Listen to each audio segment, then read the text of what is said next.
Je m'appelais Lily et je détestais attendre. Attendre signifiait généralement que quelque chose de mauvais était déjà arrivé. À l'instant où le chien policier tourna lentement la tête vers la petite fille à l'intérieur de l'aéroport, quelque chose d'invisible mais de puissant se déplaça au cœur du terminal bondé. Les unités cynophiles entraînées ne sont pas censées réagir aux inconnus, surtout pas en service. Et pourtant, celui-ci le fit. Ses oreilles s'abaissèrent légèrement, comme si la voix calme de la fillette avait atteint un endroit qu'aucun ordre n'avait jamais pu toucher. Pendant un bref moment, les valises roulantes, les annonces d'embarquement et les pas pressés s'effacèrent, ne laissant plus qu'un enfant agenouillé sur le sol froid et un chien qui ressemblait soudain moins à un officier qu'à quelqu'un qui attendait d'être remarqué. Avant de continuer, n'oubliez pas d'aimer, de partager ou de vous abonner. Et je suis vraiment curieux. D'où regardez-vous? Écrivez votre pays dans les commentaires. J'adore voir jusqu'où ces histoires voyagent. Revenons à l'histoire. La fillette n'avait pas plus de 5 ans. Son sac à dos pendait un peu trop grand sur ses épaules étroites, et sa veste était entièrement fermée, comme si elle essayait de se protéger de bien plus que l'air froid de l'aéroport. Lorsqu'elle demanda « Tu es perdu toi aussi ?» sa voix n'était ni joueuse ni forte. Elle était douce, presque prudente, comme si elle comprenait déjà ce que cela faisait d'être entourée de gens et pourtant de se sentir complètement seule. Le chien, un berger allemand portant un gilet noir marqué « Police », ne détourna pas le regard, comme il l'avait fait avec tous les autres ce jour-là. Ce que personne aux alentours ne savait, c'est que ce chien, nommé Rex, était assis exactement au même endroit depuis plus d'1 heure. On lui avait ordonné de rester là après que son maître eût été transporté d'urgence à l'hôpital à cause d'un problème médical soudain. Les agents se relayaient et les procédures continuaient, mais Rex resta exactement là où son maître lui avait donné l'ordre de s'asseoir. Loyal au-delà de toute logique, discipliné au-delà de toute émotion, même si la confusion commençait lentement à se lire dans sa posture. Son entraînement lui disait d'attendre. Son instinct lui disait que quelque chose n'allait pas. La petite fille s'approcha un peu plus, ignorant les regards nerveux des adultes autour. Les enfants perçoivent souvent ce que les grandes personnes manquent. Elle pouvait le voir dans les yeux de Rex. La tension mêlée à l'incertitude, la façon dont sa queue reposait immobile sur le sol, ni détendue ni en alerte, simplement en attente. Elle chuchota de nouveau, encore plus doucement cette fois. Moi aussi, j'attends. C'était comme si elle lui offrait de la compagnie dans une pause qu'aucun des deux n'avait choisie. La respiration de Rex changea d'abord, lente et profonde. Puis il se pencha juste assez pour que son museau frôle le bord de sa manche. Ce petit mouvement provoqua une onde de choc parmi les agents qui observaient à distance. Ce n'était pas un comportement standard. Ce n'était pas appris. C'était un choix. À cet instant, quelque chose de tacite passa entre eux, la compréhension que la solitude ne se soucie ni de l'âge ni du rang. La fillette sourit, un sourire fragile qui semblait ne pas être apparu depuis longtemps. Elle lui raconta que son vol était retardé, que sa mère était loin en train de parler à quelqu'un à un comptoir, et que les aéroports la faisaient se sentir petite et oubliée.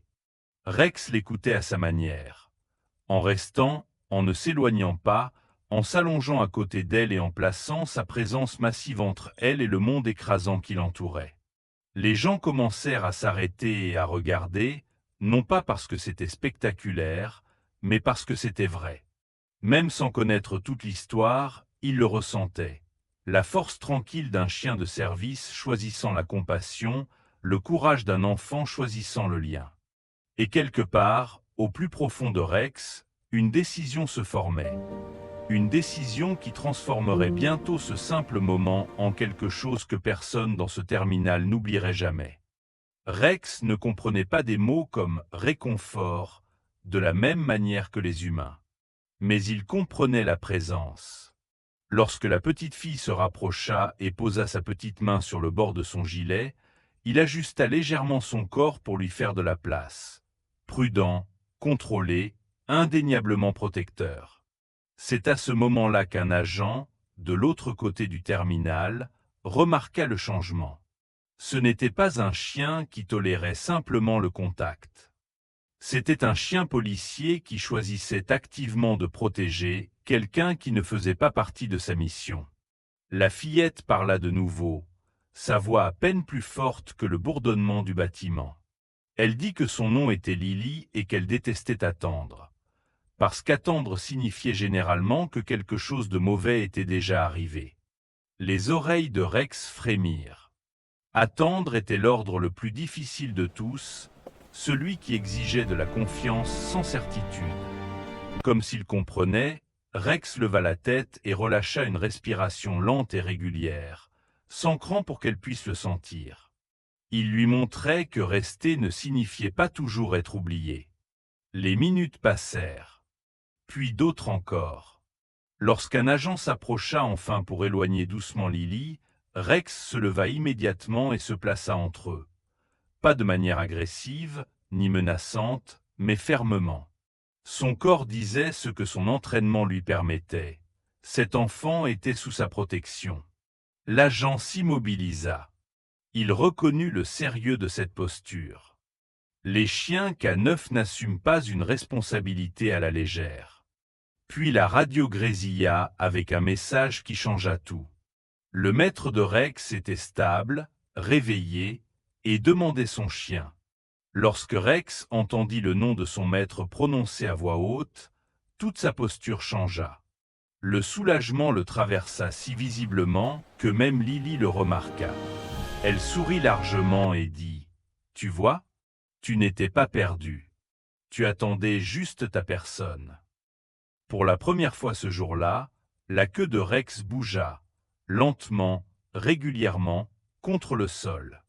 Quand la mère de Lily revint enfin, l'inquiétude profondément gravée sur son visage, elle s'arrêta net devant la scène. Sa fille agenouillée à côté d'un chien policier, calme, en sécurité, souriante. Les larmes lui montèrent aux yeux. Elle s'attendait à la panique, à la peur, au chaos. Au lieu de cela, elle trouva la paix, créée par un chien qui refusait d'abandonner son devoir et par un enfant assez courageux pour faire le premier pas. Les agents laissèrent passer encore quelques instants, sachant que certaines choses comptent plus que les horaires. Lily entoura doucement le cou de Rex de ses bras et murmura « merci », comme si c'était un secret destiné à lui seul. Rex baissa la tête près d'elle. Une promesse silencieuse que même dans les lieux bruyants et bondés, personne n'a à attendre seul. Lorsqu'ils se séparèrent enfin, Rex retourna à son poste, plus vigilant, plus calme, renouvelé, tandis que Lily s'éloignait en tenant la main de sa mère. Elle se retourna une dernière fois et fit signe de la main. Rex s'assit bien droit et la regarda jusqu'à ce qu'elle disparaisse dans la foule. Parce que parfois, les liens les plus forts sont les plus brefs. Et parfois, la motivation ne vient pas des ordres ou de l'entraînement, mais d'une simple question posée exactement au bon moment, par un enfant qui rappela à un chien policier solitaire pourquoi la loyauté, la patience et le cœur auront toujours de l'importance. Cette histoire a touché des millions de cœurs. A-t-elle touché le vôtre aussi? Dites-le nous avec un j'aime. Écrivez votre pays dans les commentaires et suivez-nous ou abonnez-vous pour encore plus d'histoires incroyables comme celle-ci.